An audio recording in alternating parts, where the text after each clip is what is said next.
Well, folks, the head scratchers just keep coming from Congressman Randy Feenstra. There's a lot of gun voters and IGO members asking the question, if Randy gets the easy stuff wrong in Congress, how do we know we can trust him to defend our gun rights?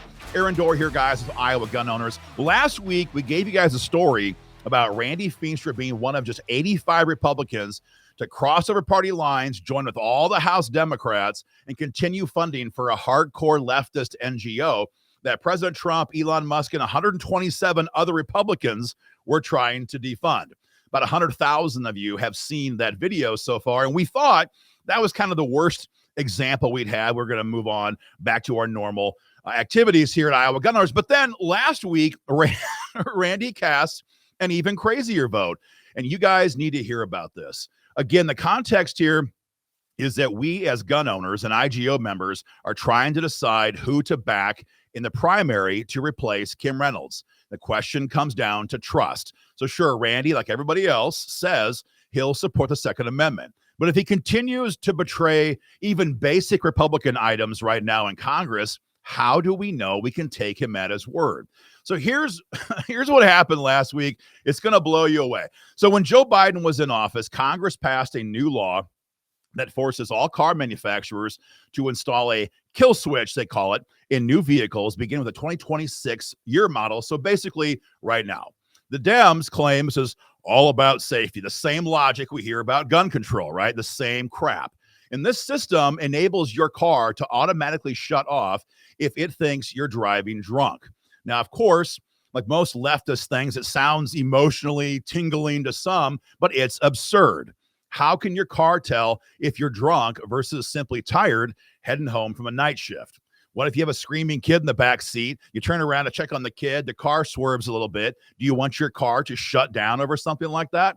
Of course not. But the bigger issue here, I think, is obvious. Once the government has this system in place, they can very easily make changes to the system and decide what it takes to turn your car off with a kill switch. So speeding, boom, your car shuts off. Too many miles in a day, your car shuts off. Your diesel truck rolls too much coal, boom, your truck shuts off. We don't have to be Orwellian to see where this leads. After all, our own government, Republican and Democrat, made it very clear just how far they're willing to go against their own people during the COVID protests and the COVID situation, didn't they?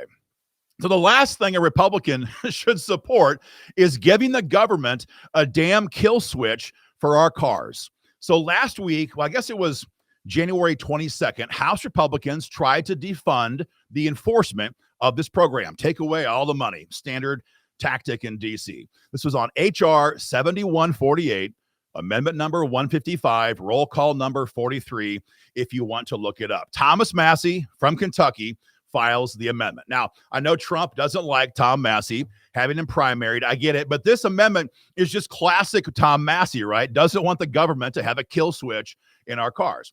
So Massey files the amendment.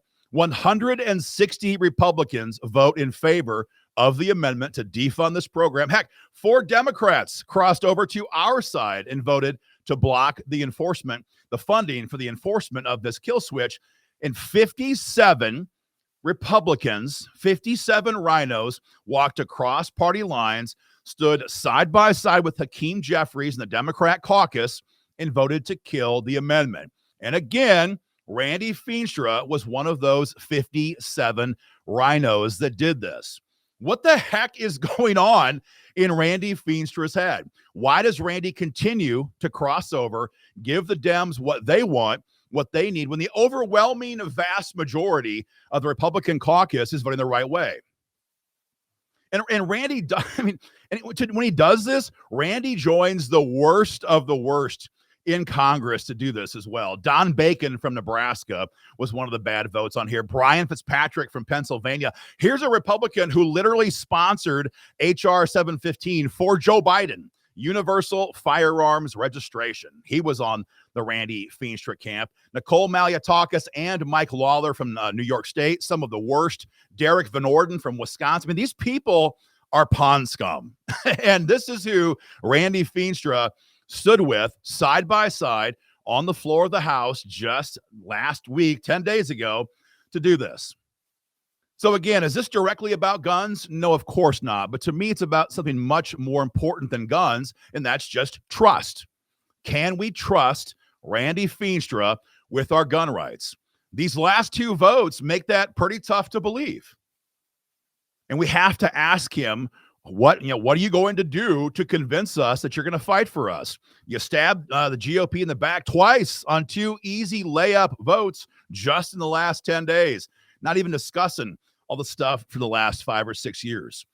He still won't co-sponsor bills to abolish the ATF. He still won't co-sponsor bills to repeal the National Firearms Act. He still hasn't explained his votes to give the FBI, under Joe Biden's time in office, a ton of money to build a new headquarters.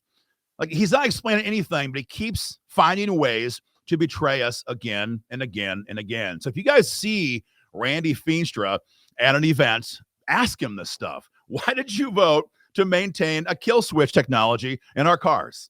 Why would you do that? Ask him, see what he has to say, and let us know. And guys, do me a small favor. Leave your thoughts in the comments section.